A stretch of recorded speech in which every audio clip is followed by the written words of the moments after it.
ये झुंझुनू जिले का नामी गिरामी विद्यालय है, नोबल स्कूल। यदि कोई रिजल्ट आता है, साइंस का रिजल्ट आता है, तो अखबारों की सुर्खियों में प्रतिभाओं को तराशने वाले यदि किसी विद्यालय का नाम देखने के लिए मिलता है तो नोबल स्कूल देवलावास का नाम आता है।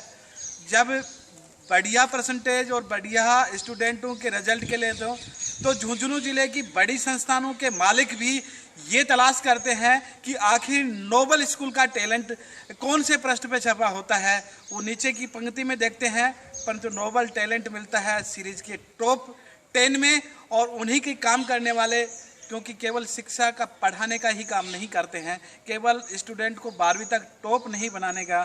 हमारी 2-3 साल पहले मुलाकात हुई और हम एक सिफारिश करने के लिए यहाँ पहुँचे थे कि एक ऐसे बालक को हम जानते हैं जिनकी पारिवारिक परिस्थिति ठीक नहीं है, पर वो बालक पढ़ना जानता है, पढ़ना चाहता है। उसके लिए सर आप फीस में कुछ छूट कर दें तो बड़ी मेहरबानी होगी। हमारे निवेदन को स्वीकार किया आदरणीय संदीप जी नेहरा साहब ने, और इतना ही नहीं किया, और दूसरी बार उन्होंने स्वयं फोन करके बुलाया कि वो आपका जो बच्चा है वो रियल में हीरो है, उसको हमने ताउम्र के लिए गोद ले लिया है और उसे IAS अफसर बनाएंगे। आज वो दीपक 12वीं कक्षा में टॉप किया है, जिले को टॉप किया है 96%। 12th में साइंस में नंबर लेकर के कीर्तिमान स्थापित किया है। आज उस दीपक मेघवाल से मिले हैं और उन्होंने ये संकल्पित करके कहा कि आने वाले 4 साल में आपके सपने को साकार करने का काम मैं करूंगा। हम सर से निवेदन को और उस नेटवर्क को सर ने स्वीकार करके इन्होंने कहा कि आपकी इस बात को हम सही तरीके से मानते हुए हम एक नेटवर्क सिस्टम करेंगे, एक बालक को पढ़ाएंगे। आइए भीम प्रज्ञा की सीरीज में हम अनवर्त यात्रा में चले हैं। मेरा स्कूल मेरा गौरव यात्रा में हम संदीप जी सर से मुलाकात करेंगे और उनका भवन और उनकी ये जो शिक्षण व्यवस्थाएं हैं उनको सबका देखेंगे सर। हाँ, नमस्कार रईस जी। सबसे पहले तो मैं आपको बधाई देता हूँ कि जैसे हम बच्चों को मोटिवेट करते हैं, इसी तरह आप जैसे लोग जो हैं वो हमें भी प्रेरित करते हैं। पहले हमारा स्कूल में एक ही टारगेट होता था कि हमारे बच्चों के अच्छे अंक आएँ, हमारे बच्चे जो हैं मेरिट में आए, हमारा शानदार रिजल्ट आए। लेकिन +2 के बाद हम कभी भी बच्चों के बारे में आगे नहीं सोचते थे कि वो बच्चे क्या कर रहे हैं। लेकिन जब आपसे 3 साल पहले मेरी मीटिंग हुई तो आपने कहा कि सर आपके बच्चे जो हैं मेरिट लेके आते हैं, बच्चे जो है डॉक्टर भी बन रहे हैं, इंजीनियर भी बन रहे हैं, लेकिन सर क्या आपके बच्चे कलेक्टर बन रहे हैं, अधिकारी बन रहे हैं? तब सर मुझे सोचने पे जो है मजबूर होना पड़ा कि हम इतना अच्छा लगातार 10 साल से बेहतर रिजल्ट्स दे रहे हैं, हमारे बच्चे जो हैं डॉक्टर बन रहे हैं, इंजीनियर बन रहे हैं, एयरफोर्स में जा रहे हैं, नेवी में जा रहे हैं, लेकिन क्या हमारे बच्चे जो हैं IAS अधिकारी बन रहे हैं?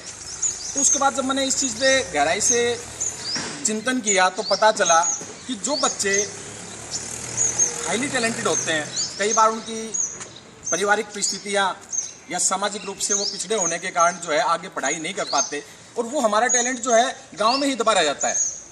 तो मैंने जो है आपके बाद, आपसे मीटिंग होने के बाद मैंने प्रॉमिस किया अपने आप से कि मैं प्रति वर्ष अपने स्कूल का एक बच्चा जो आर्थिक रूप से कमज़ोर है, जो पारिवारिक पृष्ठभूमि जिसकी पढ़ाई के अनुकूल नहीं है या आर्थिक रूप से अति कमज़ोर है, उस बच्चे को मैं गोद लूँगा और उस बच्चे को जो है हम IAS अधिकारी बनाने के लिए 4 साल 5 साल तक उस बच्चे से जुड़े रहेंगे।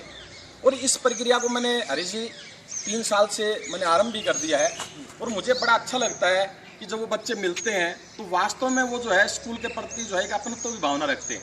आजकल स्कूलों का जो सिस्टम है वो एक बाजारू प्रवृत्ति का है, लोगों का रेस्पेक्ट भी जो है निजी स्कूलों के प्रति धीरे धीरे आप देख रहे हैं कम होता जा रहा है, क्योंकि हम लोगों ने एक तरह से इसको व्यावसायिक रूप जो है इसका हमने ले लिया है। लेकिन हमारी जिम्मेदारी भी बहुत बड़ी बनती है। जैसे अध्यापक जो है राष्ट्र निर्माता माना गया है, समाज का निर्माता है, हम बार बार समाज को कोसते हैं कि समाज में गिरावट आ गई, तो मेरा ये मानना है इस गिरावट के लिए दोषी जो है शिक्षक और स्कूल ही है। और जब हम अपना काम जिम्मेदारी से करेंगे, ईमानदारी से करेंगे, तो हमारा खोया हुआ जो रुतबा है वो वापस हम प्राप्त कर सकते हैं। मैं अपने निजी स्कूल संचालकों से जो है एक अनुरोध करूंगा, एक रिक्वेस्ट है मेरी उनसे कि आप अपना जो काम कर रहे हैं वो अच्छा कर रहे हैं, लेकिन उसको हम और बेहतर भी कर सकते हैं। हम +2 की एजुकेशन के बाद हम अपने स्कूल का निरीक्षण करें कि +2 के बाद हमारे जो बच्चे टॉप बच्चे थे वो क्या कर रहे हैं। हम उनको एक गार्जियन के रूप में उन बच्चों को जो है आगे गाइड करें। अगर वो बच्चे आर्थिक रूप से कमज़ोर हैं तो उन बच्चों की आगे की 4 या 5 साल की पढ़ाई 3 साल ग्रेजुएशन के होते हैं, 2 साल पीजी के होते हैं। 5 साल उन बच्चों की हम पढ़ाई की जिम्मेदारी ले सकते हैं। एक संस्था के लिए कोई बड़ी बात नहीं है हर साल एक बच्चे की जिम्मेदारी लेना। और जब उस बच्चे को हम कामयाब करेंगे, तो मैंने एक जिक्र किया एक फिल्म की तरह, जैसे सलमान खान कहता है कि मैंने आपकी मदद करी, धन्यवाद मत बोलो, आप 3 और लोगों की मदद करो। तो इस तरह जब वो बच्चा कामयाब हो, हम उस बच्चे को ही कहें कि बेटा आप कामयाब हो गए, आप IAS बन गए, आप अब अगला एक बच्चा हमारी संस्था का जो है गरीब बच्चा, उसको आप जो है तैयार करो, उसकी जिम्मेदारी आप लो। तो इस तरह से ये एक प्राइवेट जो सेक्टर के अंदर, कंपनियों के अंदर जो नेटवर्किंग सिस्टम चलता है कि आप 1 बनाओ फिर 3 बनाओ, तो वो काम हम स्कूलों में भी कर सकते हैं।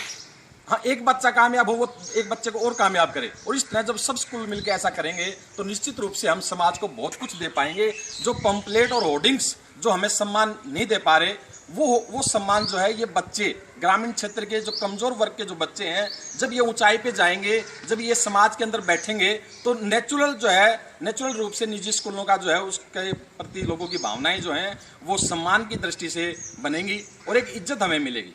तो मैं अपने साथी संचालकों से एक अनुरोध करूंगा कि +2 के बाद भी हम अपने स्कूल के कमजोर बच्चों पर ध्यान दें और उनका आगे तक का जो प्रोफाइल है वो हम उसका तैयार करें और उसको लगातार वॉच करें।